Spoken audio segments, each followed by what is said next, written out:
Hello, hello, hello, beautiful people, and welcome to another installment of the Triumph Together Live. We have made it to week 11. We have done it. Oh my gosh, it's been such a great experience. I'm thrilled to be back with you all. If anyone has been joining me since the very beginning, you have seen the evolution of this experience. And for anybody who is joining us for the first time today, welcome. For anyone who's here listening live, and whether it's via YouTube or LinkedIn, please do drop your city in the comments. As you drop your city in the comments, it lets me know who's there, who is catching the vibe for this content, because literally this has been a game-changing challenge. It's been game-changing for me. It's been such an evolutionary experience in learning through reading each chapter of the Triumph in the Trenches anthology, Navigating Success for Black Professionals.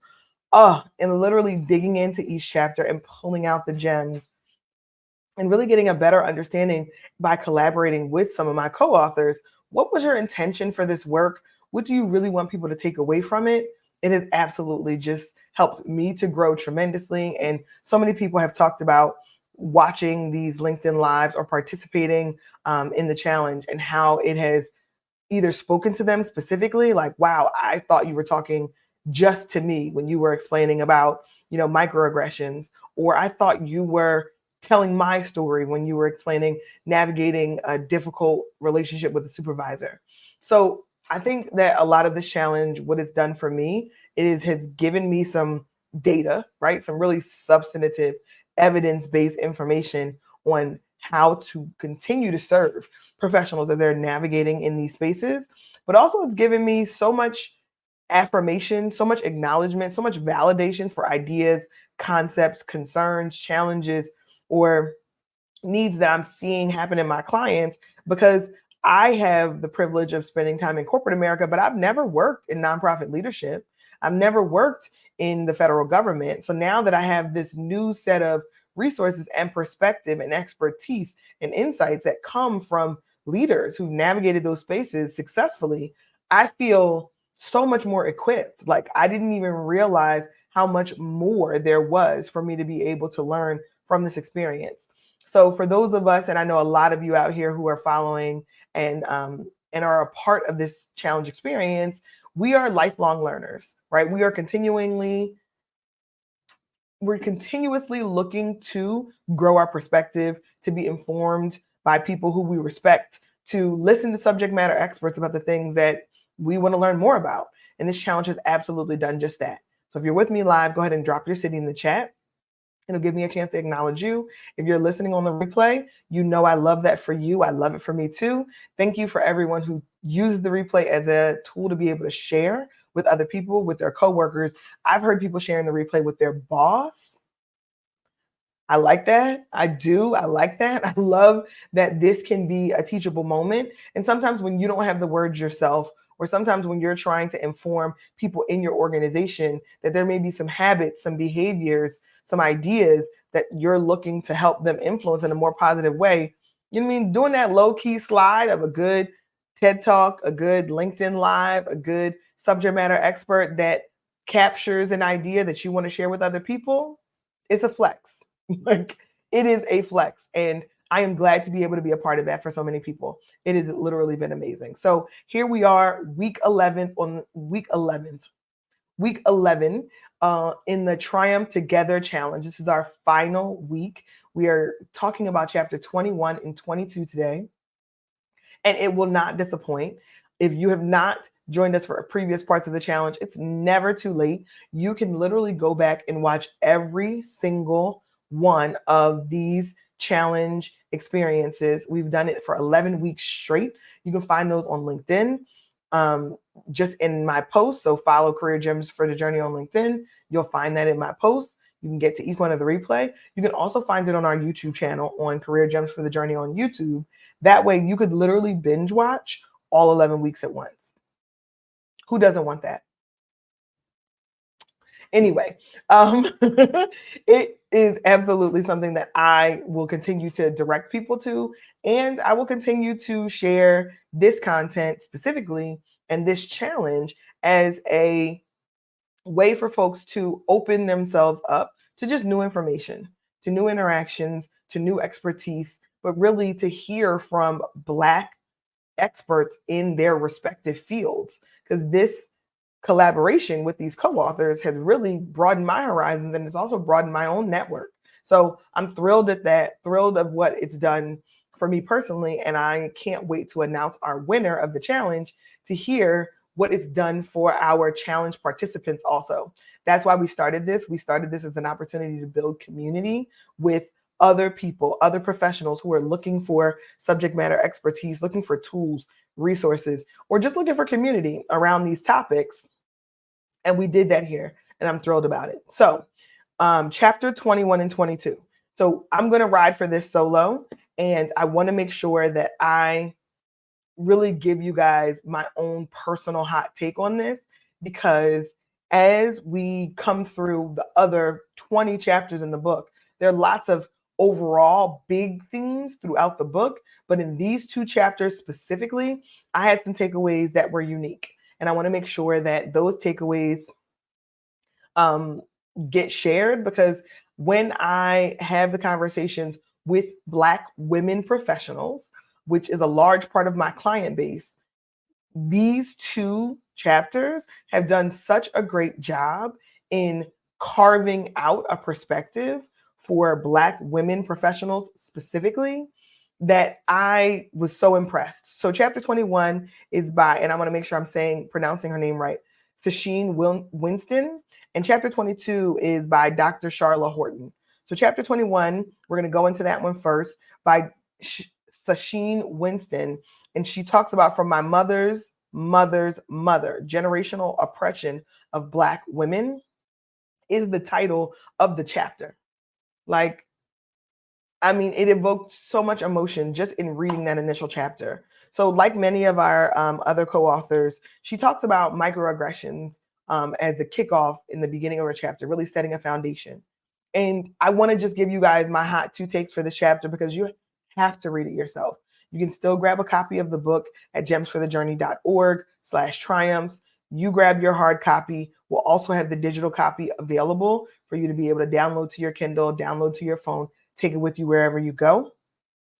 But as it stands now, you can get a copy of the book. She's beautiful. For those of you who are watching us live, it is a green hard copy book, really high quality experience. So you can take it with you and you can display it prominently on your bookshelf, in your office, at work.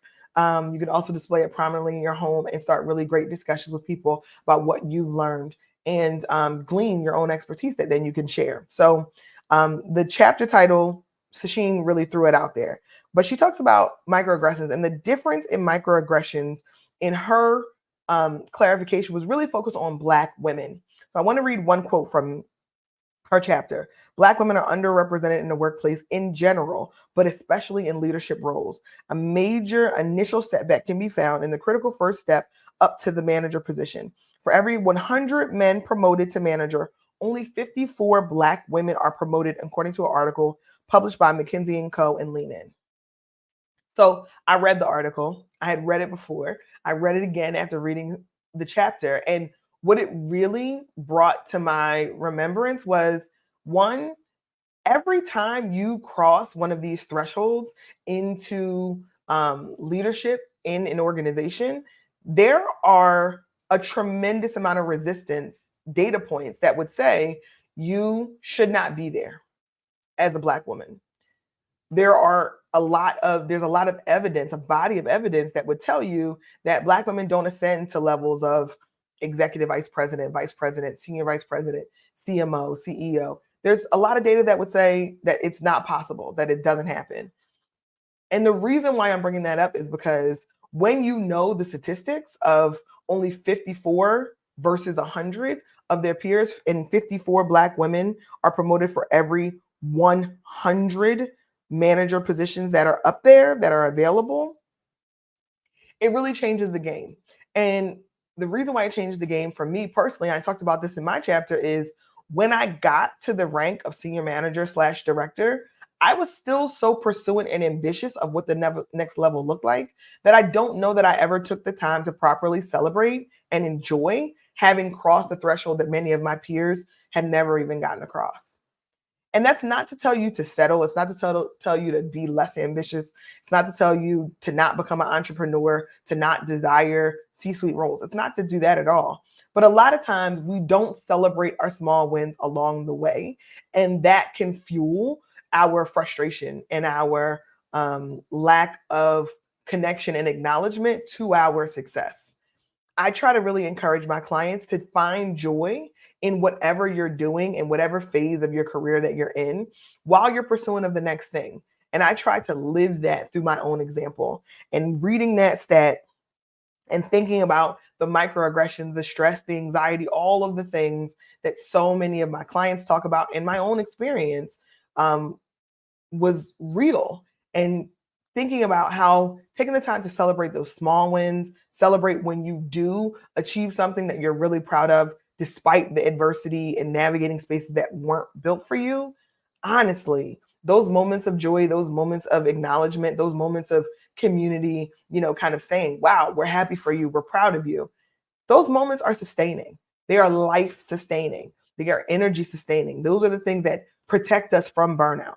When you feel like you've done something that is worth acknowledging and you give yourself that acknowledgement, it can do such a tremendous thing for your mental and physical health. And what we talk about more in this book is around how microaggressions have a direct impact on our physical and emotional mental health. And that's unavoidable that they have a direct impact to our health.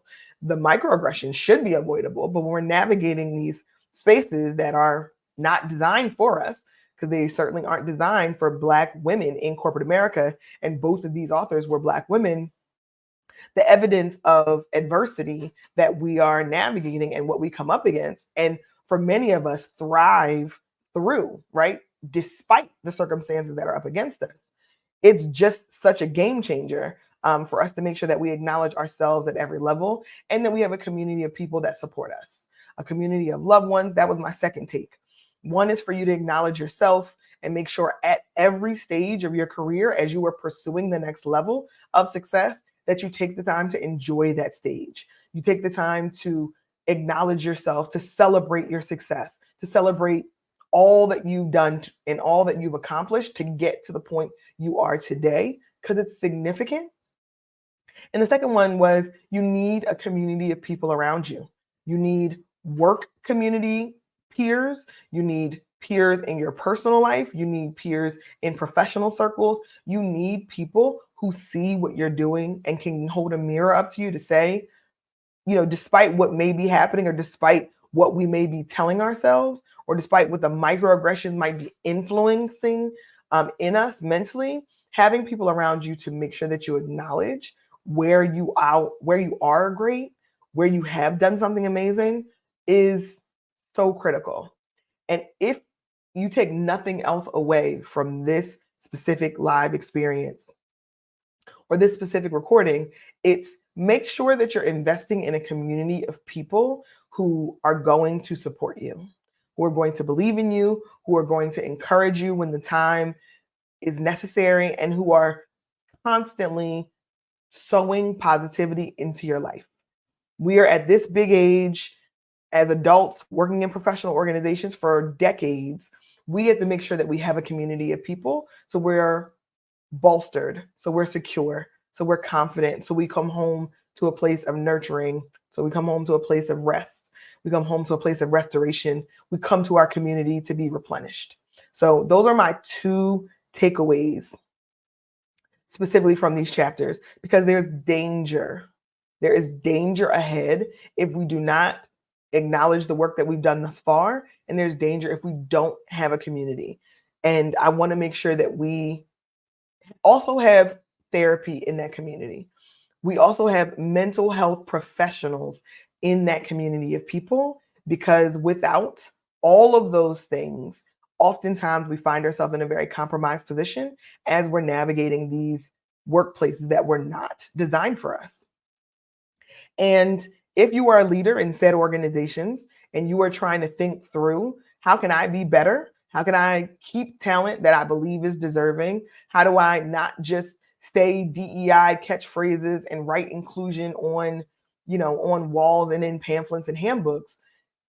As you actively provide additional resources for professionals who are in your organization, whether it's through giving them a Black executive coach, whether it is giving them additional career support from someone who looks like them, through external mentorship, external membership programs, all of those things are on the table.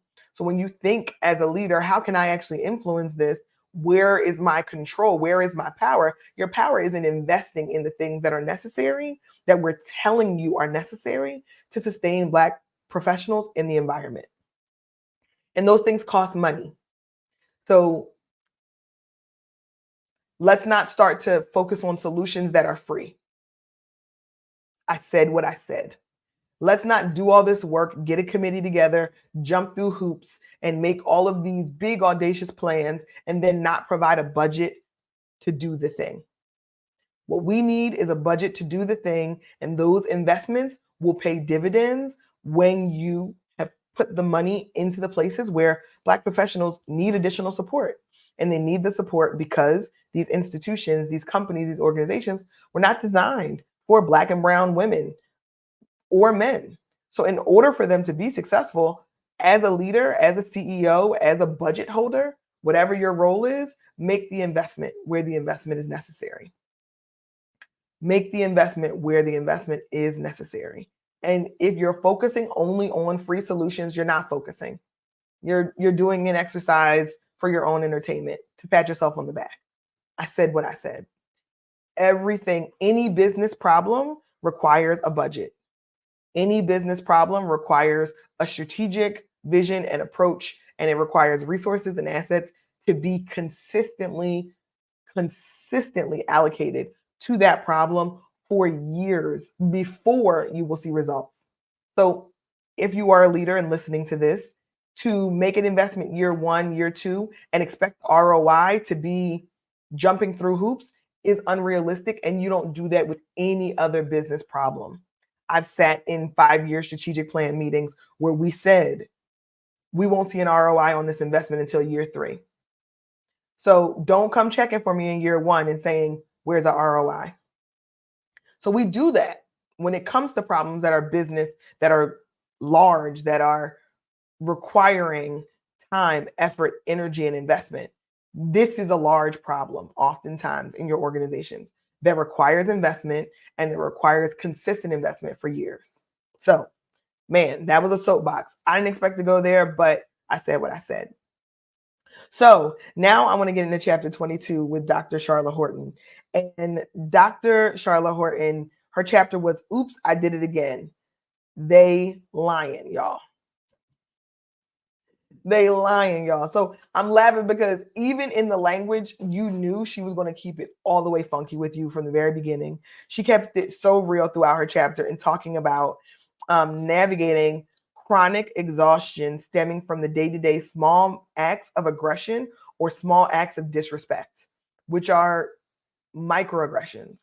Now, she also used the term here that I was blown away by. And when she was talking about microaggressions, and I'm just turning the page here, the National Equity Project defines microaggressions as everyday verbal, nonverbal, and environmental slights, snubs, or insults, whether intentional or unintentional, that communicate hostile, derogatory, or negative messages to target persons based upon their marginalized group.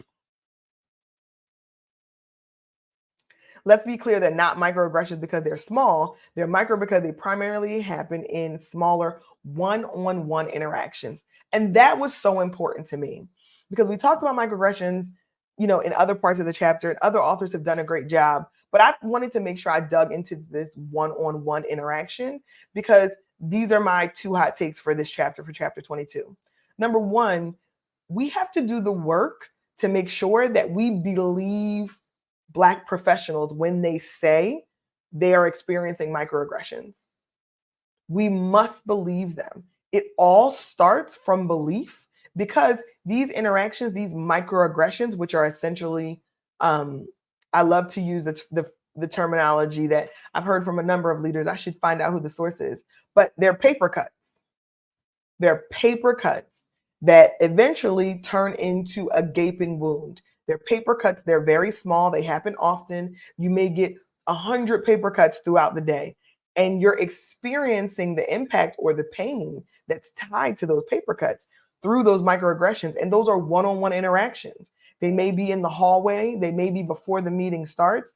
The point is, they're not going to be grand public gestures of racism or discrimination or sexism. These are one on one interactions that individuals are having that other people may not ever be witness to. So that's why the believing professionals, when they're saying they're experiencing these microaggressions, or when they're saying that the culture of the organization is not welcoming to them, we must believe them. We must, because microaggressions by definition are primarily happening in smaller one-on-one interactions. So that part for me, the one-on-one interaction, and this idea that how your coworkers behave, how my coworkers behave with me, how they treat Leah is going to be different than the way they treat Suzanne.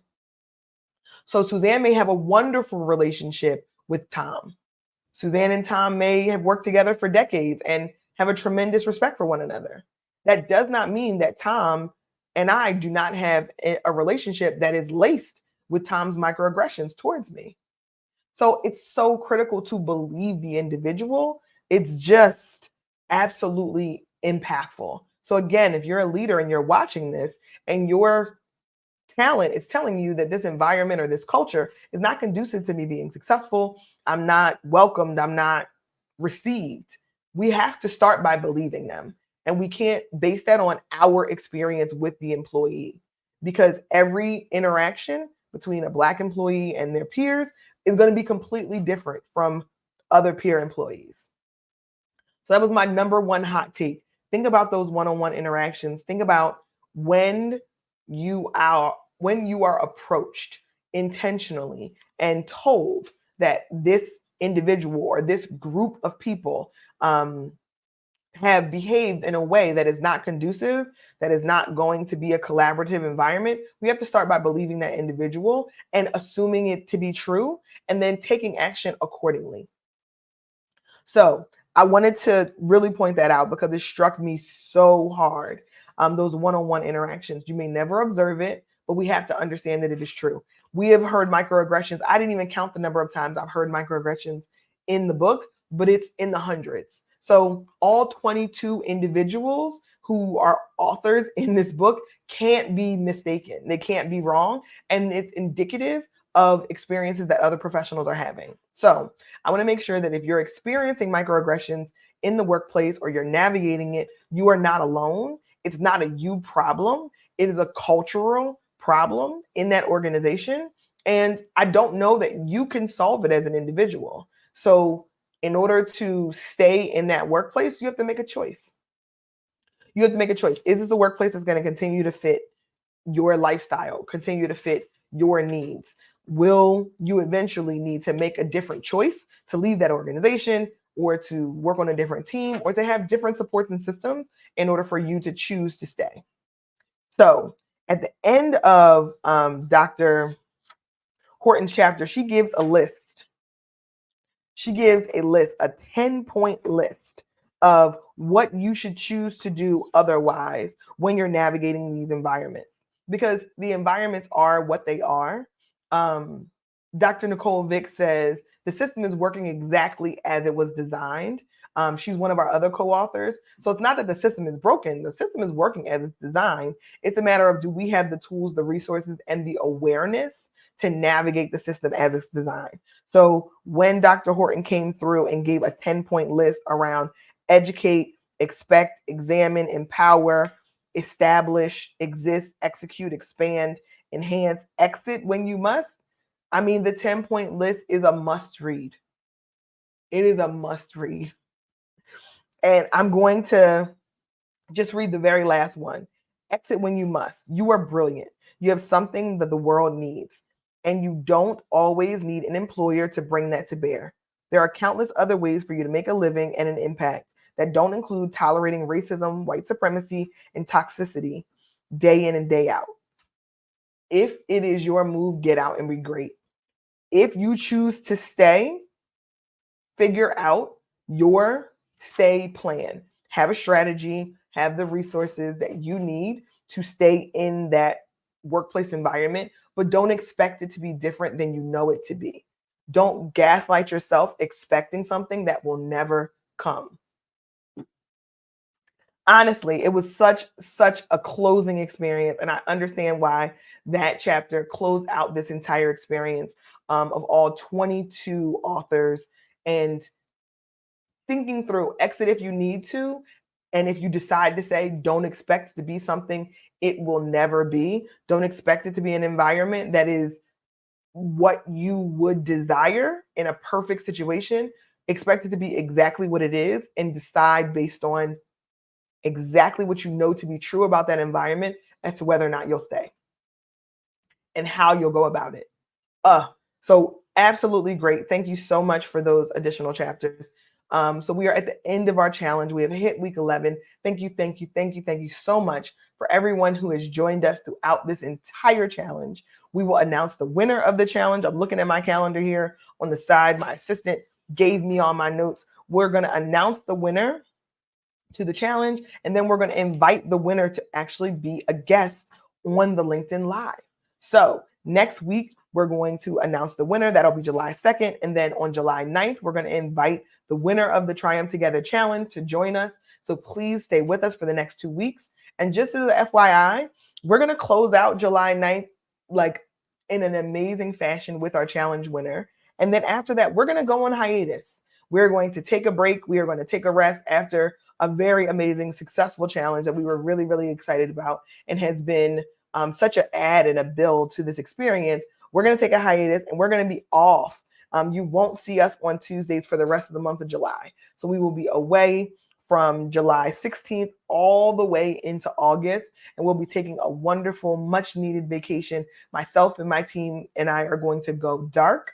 It's going to be exactly what we preach, which is you need rest, you need balance, and we're going to be doing other things that are going to help us bring amazing content to you in August. So we will be dark from July 16th until we come back to you on August 6th. So join us for the next 2 weeks, and then we will make sure to repurpose some existing content, some of our best performing content, some of our best dialogues. We're going to make sure we reshare those with you all so you get a chance to get everything from them. And then we'll be back with you August 6th. So join us for the next 2 weeks, and we will announce our challenge winner next week. And then we will have our challenge winner here with us live to give all of their takes, their gems, their takeaways from the Triumph Together Challenge. So really excited to do that. Excited to bring on an additional perspective, like hear from someone who's ridden with us throughout this challenge and has been changed or impacted by this book, because I know I personally have. So I'm looking forward to that. And I will see you next Tuesday at 12 p.m. Eastern Standard Time. We will be right here. I'm looking forward to seeing you there. And until then, make your journey work for you. And I will see you the next time we're together.